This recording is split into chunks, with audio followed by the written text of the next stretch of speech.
So cinema துறையிலிருந்து தாங்க நம்ம தமிழ்நாட்டுக்கு முதல்வர்கள் உருவாகிறார்கள். இதுல எந்த விதத்திலையும் சந்தேகம் இல்லை. வரட்டுமே, உருவாகட்டுமே. சினிமாக்காரங்களை கழுவி கழுவி ஊத்துவானுங்க. ஆனா சினிமாக்காரங்களோட மட்டமானவனுங்க இந்த சமுதாயத்தில் நிறைய பேர் இருக்காங்கன்றது அவங்களுக்கே தெரியும். உடனே சினிமாவில இருந்து ஒருத்தர் அரசியலுக்கு வந்துடக்கூடாது. உடனே கட்சி கட்டிட்டு அப்படியே ஏதோ ஒரு பெரிய குற்றம் பண்ண குற்றவாளி மாதிரி ஆளுக்காளு பேசுறது. புரட்சி தலைவர் வந்தார், யாராச்சும் பேசினாங்களா? அவரையும் பேசினாங்க, பின்னாடி இருந்து விமர்சனம் பண்ணாங்க. எந்த ஒரு நடிகர், இப்ப விஜய் சார் எடுத்துங்க, ஒரு கட்சி ஆரம்பிச்சிருக்காரு. இப்ப கண்டென்ட் கேட்டிய மிக சிறப்பான ஒரு துவக்கத்தை கொடுத்திருக்கிறார். அது நம்ம திரைத்துறையிலிருந்து வந்திருக்கிறாரு விஜய் அவர்கள். அவர்களை பாராட்டிட்டு போறது என்ன தப்பு இருக்கு? அதை ஒரு பெரிய பேச்சு பொருளாக்கி அவர் இன்னும் அரசியல் பண்ணவே ஆரம்பிக்கல. முதல் மேடையில பேசியிருக்காரு, இரண்டாவது மேடையில பேசியிருக்காரு. அடுத்தது அரசியலுடைய நகர்வுகளை எப்படி கொண்டு போக போறாருன்னு யாருக்கும் தெரியாது. அதுக்குள்ள அவரை கட்டம் கட்டி அப்படி இப்படி இவங்க நகர்த்துறாங்க வெளியிலிருந்து. எதுக்கு? நல்லா வரட்டும், அவர் ஒரு மாற்றத்தை கொண்டு வரட்டும். இதுல என்ன இருக்கு? யாரு வேணாலும் அரசால வரலாம், யாரு வேணாலும் சினிமாவுக்கு வரலாம். எங்களுக்கு சினிமாவும் அரசியலும் ஒண்ணுதான். கரெக்டா? பேரறிஞர் அண்ணா திரைப்படத்துக்கு வசனம் எழுதியார். கலைஞர் அவர்கள் திரைப்படத்துறையிலே வசனம் எழுதினார், தயாரிப்பாளராக இருந்தார். புரட்சி தலைவர் உங்களுக்கு தெரியவே தெரியாது, சினிமா உலகையே ஆண்டவர். புரட்சி தலைவி அம்மா அவர்கள் சினிமா.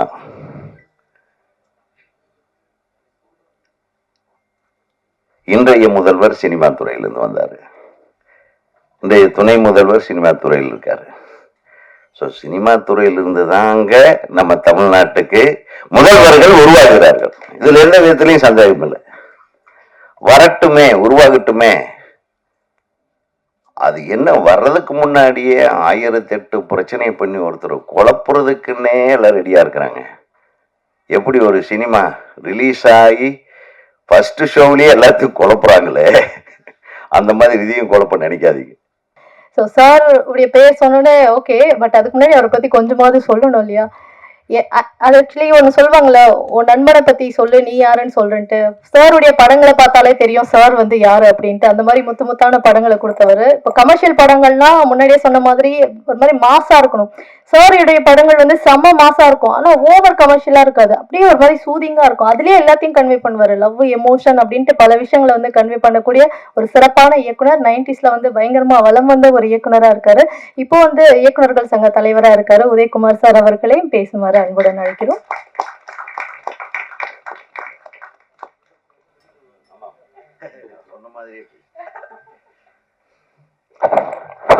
ரொம்ப நாள் கழிச்சு என்ன ரொம்ப டீசெண்டா அறிமுகப்படுத்தின உங்களுக்கு என்னுடைய மனமார்ந்த நன்றி. மற்றவங்க எல்லாம் வம்புகளுக்கு இருக்குன்னு என்ன கூப்பிடுவாங்கம்மா. பாருங்க, ரெடியா இருக்காங்க என் சகோதரர்கள். ஏதாச்சும் பேசுங்க, ஏதாச்சும். என்னங்க பேசுறது? எக்ஸ்ட்ரீமா ஒரு விஷயம் போயிட்டு இருக்கு, அதை பத்தி தான் பேச முடியும். ஒரு மிகச்சிறப்பான திரைப்படங்கள். கொஞ்ச நாளா நான் வர்ற ஆடியோ ரிலீஸ் ஃபங்க்ஷன் எல்லாம் ரொம்ப நல்லா இருக்கு. எல்லா படங்களுமே சிறப்பா எடுக்கிறாங்க. இந்த படத்தை பத்தி எந்த ஒரு முன்னோட்டமும் எந்த ஒரு விஷயமும் தெரியாம நான் வந்து திடீர்னு இந்த விழாவில் கடந்துக்கும் போதுதான் நம்ம மிஸ் பண்ண விஷயமெல்லாம் இங்க செய்யறாங்களே அப்படின்றத பார்த்து நான் ரொம்ப சந்தோஷமா இருக்கேன். எனக்கு டைட்டிலே நல்லா தான் இருக்கு, எக்ஸ்ட்ரீம். அது எக்ஸ் நடுவில் போட்டு ஸ்ட்ரீமை சென்டரில் போட்டு எக்ஸ்ட்ரீமாக நடக்கிற ஒரு விஷயத்தை அதை எப்படி எக்ஸ்ட்ரீமாக டீல் பண்ணி அதை கம்யூனிகேட் பண்ணுறாங்கன்றது தான் கதைன்னு நினைக்கிறேன். இந்த கதை என்னன்னு எல்லாத்துக்கும் தெரிஞ்சிருக்கும். ஸோ அதை பற்றி நான் சொல்ல விரும்பல. ஏதோ ஒரு கும்பலுடைய அட்டகாசம், அதை கண்டுபிடிக்கிற ஒரு போலீஸு. இந்த மேடையை அலங்கரித்து கொண்டிருக்கிறேன் எங்கள் பிரியத்துக்குரிய அண்ணன் திரு ராஜன் சார் அவர்களுக்கு என்னுடைய மனமார்ந்த நன்றியை தெரிவிச்சுக்கிறேன். முதல்ல நீ பேசுறது அந்த பேசிட்டு போடா அப்படின்ட்டாரு. ஏன்னா அவருடைய வயதுக்கும் அவருடைய அனுபவத்திற்கும் அவர் ரொம்ப தூரத்துலேருந்து வர்றாரு. அது எல்லாம் மீறி ஒருத்தர் அழைச்சாங்கன்னா அந்த வர்ற அந்த மனித நேயம் இருக்கு பாருங்க, அது சினிமா மேல இருக்கிற அவருடைய பற்று. அப்புறம் ஏதாச்சும் நடுவில் குறுக்கால நீங்க கேள்வி கேட்டு அவர் வாயை கிளறி விட்டாங்கன்னா அதனால வைக்கிறவர் பத்த வச்சிருவாரு சில விஷயங்களை. அது பத்திக்கு தெரியும், ஒரு வாரத்துக்கு உங்களுக்கெல்லாம் தீனியா இருக்கும். ஸோ அண்ணன் அவர்களுக்கு நன்றி. என்னுடைய பிரியத்துக்குரிய தம்பி பேரரசு அவர்கள், அவர் அப்படிதான். அவர் கிட்டத்தட்ட காஞ்சிபுரம் மாவட்டத்திலேருந்து வர்றாரு. காஞ்சிபுரம் மாவட்டம்னா ஈசிஆர். ஆமாம், ஈசிஆர் காஞ்சிபுரம் மாவட்டம் தானேப்பா? காஞ்சிபுரமா செங்கல்பட்டா? செங்கல்பட்டு மாவட்டம். இன்னும் அதை விட தூரம் போகும். ஸோ செங்கல்பட்டுலேருந்து வர்றாரு. அவரும் என்ன ஒரு லுக் விட்டார், வந்த உடனே நீங்கள் பேசிட்டு போகிறீங்களான்னு. ஆனால் இன்னைக்கு உண்மையாலுமே நான் 8 மணிக்கு ஒரு இடத்துல இருக்கணும், அதுக்காகத்தான் சொல்கிறேன். அப்புறம் இந்த தயாரிப்பாளர் ரொம்ப நல்ல நல்ல லட்சணமான ஃபேஸு. இந்த விஜயகாந்த், ரஜினிகாந்த் சார் இந்த வரிசையில் அவர் ஒரு நல்ல சிறப்பான இடத்தை பிடிக்க, நடிகராகவும் பிடிக்க எனது திரைப்பட இயக்குநர்கள் சங்கத்தின் சார்பாக உங்களுக்கு வாழ்த்துக்களை தெரிவிச்சுக்கிறேன். ஏன்னா நீங்கள் நல்லா தான் பண்ணியிருந்தீங்க. அந்த குழந்தைய எடுத்து அந்த பாசத்தோடு அள்ளி அணைச்சிக்கிட்டு அதை அப்படியே தூக்கிட்டு அந்த பாட்டிலேயே நீங்கள் வெளிப்படுத்தியிருந்த உங்கள் முகபாவனைகள் எல்லாம் மிக சிறப்பாக இருந்தது. அதனால் நீங்கள் ஒன்றும் தைரியமாக இருக்கலாம், தைரியமாக நிறைய படங்கள் பண்ணலாம். எங்கள் இயக்குனர் சங்கத்தில் நிறைய இயக்குனர்கள் தம்பி மாதிரி இருக்காங்க. நீங்கள் ரெடின்னு சொல்லுங்கள், ஒரு 10 பேரை அனுப்பி விடுறேன். நல்ல கதைகள் வச்சுருக்காங்க, அவங்களுக்கெல்லாம் வாழ்க்கை கொடுங்க. ஏன்னா சென்டிமெண்ட்டாக அந்த சீகர் என்ற வார்த்தைக்கு பொருள் என்ன பார்த்தீங்களா? அந்த வின்னர் கூட நிறைய பேர் பயணிக்கணும்னு ஆசைப்படுறேன். அந்த பயணத்தில் இப்போ மிக சிறப்பாக துவங்கி இருக்கிற, நான் மிகவும் ரசிக்கிற ஒரு நடிகைன்னு சொன்னால் அது ரக்ஷிதா. நான் உங்களோட ரசிகன் உண்மையிலுமே. அப்படிவா?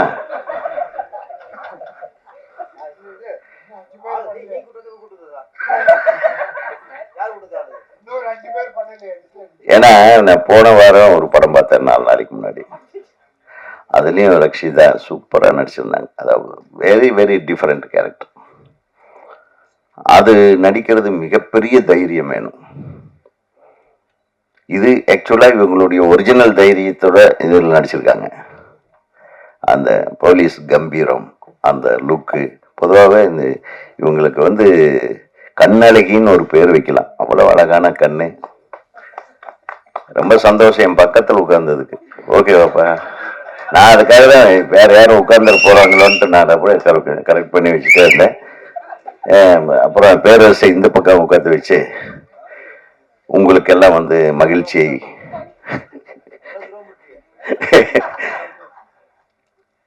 அப்புறம் அபி நக்ஷத்ரா ரொம்ப கியூட் கேர்ள். அவங்க நடித்த இப்போ வெப் சீரிஸ் ஒரு மிகப்பெரிய பிரமாதமான வெற்றியை அடைந்திருக்கிறது. தொடர்ந்து நீங்கள் இந்த படத்துலேயே நல்ல பிரமாதமாக தெரியுறீங்க. நிச்சயமாக உங்களுக்கு ஒரு மிகப்பெரிய வெற்றியை இந்த திரைப்படம் கொண்டு சேர்க்க வேண்டும்.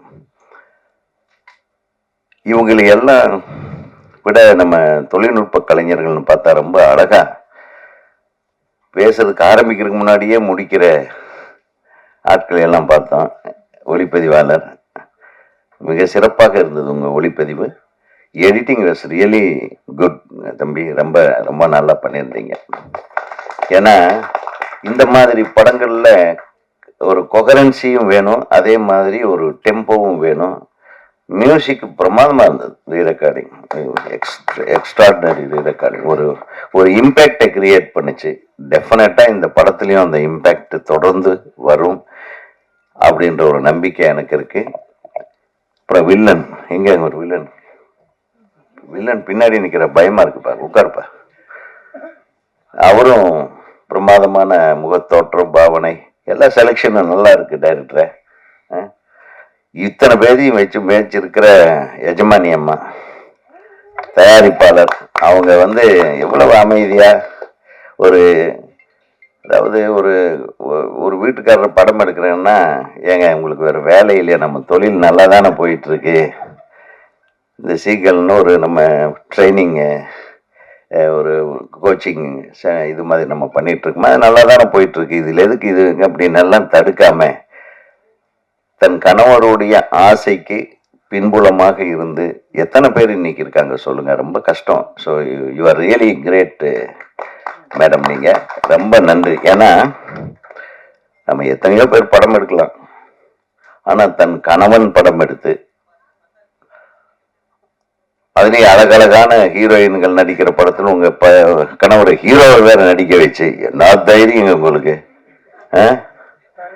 அந்த தைரியத்துக்கு நான் வந்து நிச்சயமா பாராட்டுறேன். இது ஒரு கலைத்துறை, இதை கலை வடிவமாக தான் பார்க்கணும், வேற எந்த கண்ணோட்டத்திலையும் பார்க்க வேண்டிய அவசியம். வெளி உலகத்துக்காரன் என்ன வேணாலும் நினைப்பான், சினிமாக்காரங்களை கழுவி கழுவி ஊத்துவானுங்க. ஆனா சினிமாக்காரங்களோட மட்டமானவனுங்க இந்த சமுதாயத்தில் நிறைய பேர் இருக்காங்கன்றது அவங்களுக்கே தெரியும். உடனே சினிமாவில இருந்து ஒருத்தர் அரசியலுக்கு வந்துடக்கூடாது, உடனே கட்சி கட்டிட்டு அப்படியே ஏதோ ஒரு பெரிய குற்றம் பண்ண குற்றவாளி மாதிரி ஆளுக்கு ஆளு பேசுறது. புரட்சி தலைவர் வந்தார், யாராச்சும் பேசினாங்களா? அவரையும் பேசினாங்க, பின்னாடி இருந்து விமர்சனம் பண்ணாங்க. எந்த ஒரு நடிகர், இப்ப விஜய் சார் எடுத்துங்க, ஒரு கட்சி ஆரம்பிச்சிருக்காரு, இப்ப கண்டென்ட் கேட்டிய மிக சிறப்பான ஒரு துவக்கத்தை கொடுத்திருக்கிறார். அது நம்ம திரைத்துறையிலிருந்து வந்திருக்கிறாரு விஜய் அவர்கள். அவர்களை பாராட்டிட்டு போறது என்ன தப்பு இருக்கு? அதை ஒரு பெரிய பேச்சு பொருளாக்கி அவர் இன்னும் அரசியல் பண்ணவே ஆரம்பிக்கல. முதல் மேடையில பேசியிருக்காரு, இரண்டாவது மேடையில பேசியிருக்காரு, அடுத்தது அரசியலுடைய நகர்வுகளை எப்படி கொண்டு போக போறாருன்னு யாருக்கும் தெரியாது. அதுக்குள்ள அவரை கட்டம் கட்டி அப்படி இப்படி இவங்க நகர்த்துறாங்க வெளியிருந்து. எதுக்கு? நல்லா வரட்டும், அவர் ஒரு மாற்றத்தை கொண்டு வரட்டும், இதுல என்ன இருக்கு? யாரு வேணாலும் அரசால வரலாம், யாரு வேணாலும் சினிமாவுக்கு வரலாம். எங்களுக்கு சினிமாவும் அரசியலும் ஒண்ணுதான். கரெக்டா? பேரறிஞர் அண்ணா திரைப்படத்துக்கு வசனம் எழுதியார், கலைஞர் அவர்கள் திரைப்படத்துறையிலே வசனம் எழுதினார், தயாரிப்பாளராக இருந்தார்.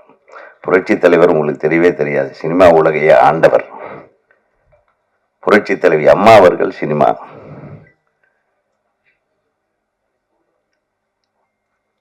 இன்றைய முதல்வர் சினிமா துறையிலிருந்து வந்தாரு, இன்றைய துணை முதல்வர் சினிமா துறையில் இருக்காரு. ஸோ சினிமா துறையிலிருந்து தாங்க நம்ம தமிழ்நாட்டுக்கு முதல்வர்கள் உருவாகிறார்கள். இதுல எந்த விதத்திலையும் சந்தேகம் இல்லை. வரட்டுமே, உருவாகட்டுமே. அது என்ன, வர்றதுக்கு முன்னாடியே 1008 பிரச்சனை பண்ணி ஒருத்தர் குழப்புறதுக்குன்னே எல்லாம் ரெடியா இருக்கிறாங்க. எப்படி ஒரு சினிமா ரிலீஸ் ஆகி ஃபர்ஸ்ட் ஷோவிலேயே எல்லாத்தையும் குழப்புறாங்களே, அந்த மாதிரி இதையும் குழப்ப நினைக்காதீங்க. ஆக ஒரு சிறப்பான சினிமாவை எடுக்க வந்த சீகல் நிறுவனத்தோட தலைவர் அவர்களை நான் வாழ்த்த கடமைப்பட்டிருக்கிறேன், அவருடைய துணைவியார் அவர்களையும் வாழ்த்த கடமைப்பட்டிருக்கிறேன். இந்த திரைப்படத்தில் மிகச் சிறப்பான பங்கு, அதாவது இந்த வாரமே வந்து நமக்கு ரக்ஷிதா வாரம் அப்படின்னு கொண்டாடலாம் போல். அடுத்தது உங்க படம் ஏதாச்சும் இருக்கம்மா ஆடியோ ரிலீஸ், அதுக்கு கூப்பிட்டுரு, அதுக்கு யாராச்சும் சொல்லி ஆள் வச்சு கூப்பிட்டுருங்க. ஸோ ஒரு அருமையா வந்து ஒரு நீங்க வந்து முதல்லயே வந்து சினிமாவுக்கு வந்திருக்கணும். நீங்க சின்ன திரையிலேயே உங்களை அப்படியே உங்களை கொண்டு போய் சேர்த்துட்டீங்க. நீங்க பெரிய திரைக்கு வந்திருந்தா நிறைய நடிகைகள் பயந்துருப்பாங்க, உண்மையிலுமே சொல்றேன். ஏன்னா அவ்வளவு அழகான முகம், நன்றாக நடித்திருக்கிற அந்த அந்த அந்த போஸ்லயே தெரியுது பாருங்க.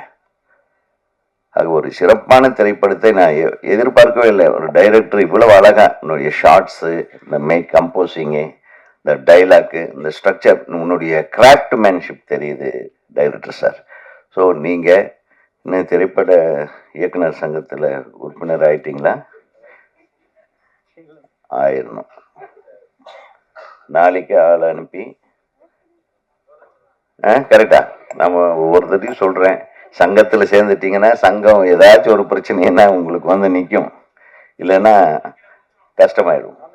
அதனால் அவரையும் நடிகர் சங்கத்தில் உறுப்பினர் ஆக்கிருங்க, நீங்கள் இயக்குனர் சங்கத்தில் உறுப்பினர் ஆக்கிருங்க. அடுத்து தொடர்ந்து இந்த சிறிய திரைப்படங்கள்லாம் வந்து இந்த வருடம் மிகப்பெரிய வெற்றிகளை கண்டிருக்கிறது. நீங்கள் எதை பயப்படவே வேண்டாம். பெரிய பெரிய மெகா பட்ஜெட் படங்களை விட குறைந்த செலவில் எடுக்கக்கூடிய திரைப்படங்கள் எல்லாம் வெற்றி படங்களாக ஆயிருக்குன்னா நம்ம ரசிகர்கள் வந்து எவ்வளவு அழகான ரசிகர்கள், நல்லதை ரசிக்கக்கூடிய ஒரு ஒரு அமைப்பான ரசிகர்கள் இருக்கிறார்கள் என்பதை மட்டும் தெரிந்து கொள்ள வேண்டும். அதாவது நல்ல படங்கள், நீங்கள் சொன்னீங்க இந்த கண்டென்ட் ஒன்று இருக்குன்னு சொல்லிட்டு, அந்த கண்டென்ட்டு நிச்சயமாக ஜனங்களுக்கு ரீச் ஆகும்.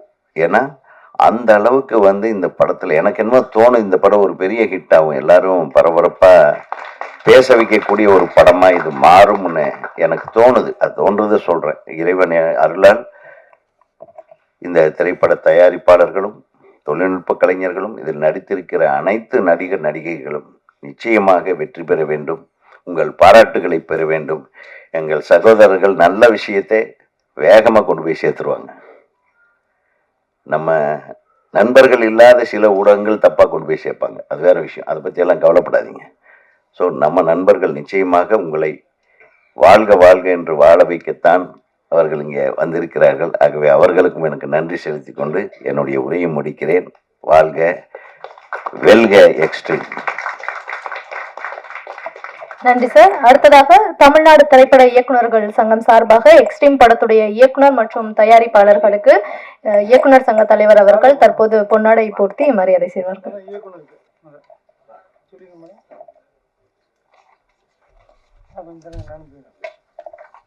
எக்ஸ்ட்ரீம் படத்துடைய இயக்குனர் திரு ராஜ்வேல் கிருஷ்ணா அவர்களுக்கு பொன்னாடை போர்த்தப்படுகிறது.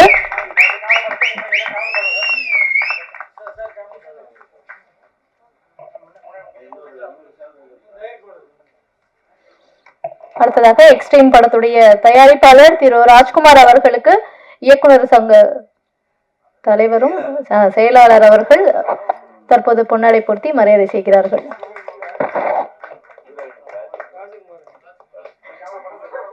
இந்த படத்துல ஒரு முக்கியமான கதாபாத்திரத்துல பிளே பண்ணிருக்கக்கூடிய ரச்சிதா அவர்களுக்கு ராஜ்குமார் அவர்கள் தற்போது பொன்னாடை போர்த்தி மரியாதை செய்கிறார்கள்.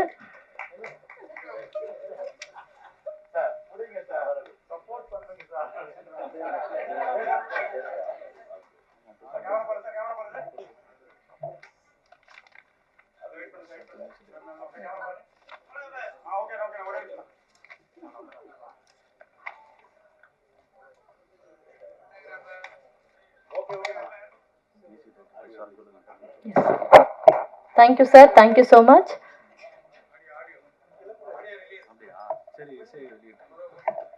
தற்போது எல்லாருமே ஆவலா எதிர்பார்த்துட்டு இருக்கக்கூடிய எக்ஸ்ட்ரீம் படத்துடைய இசைத்தட்ட வெளியிடக்கூடிய நிகழ்வு.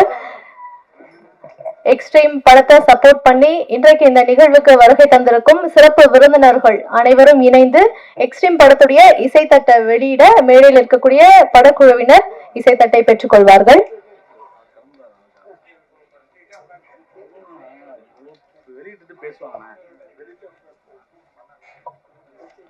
தொடர்ந்து நம்மளுடைய சிறப்பு விருந்தினர்கள் எல்லாருமே பேச இருக்காங்க. அதுக்கு முன்னாடி இசை தட்டு வெளியிடும் நிகழ்வு. முன்னாடி இருக்க யாருமே எந்திரிக்க வேணாம் பிளீஸ்.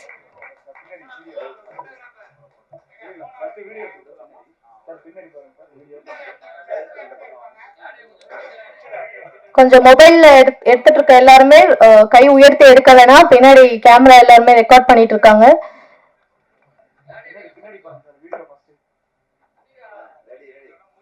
வீடியோ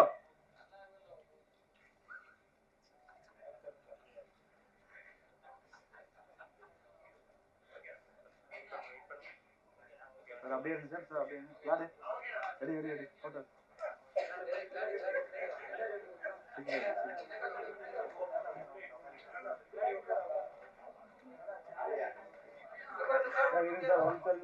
சார் எடுத்துட்டு உட்காந்துங்க ராஜேஷ்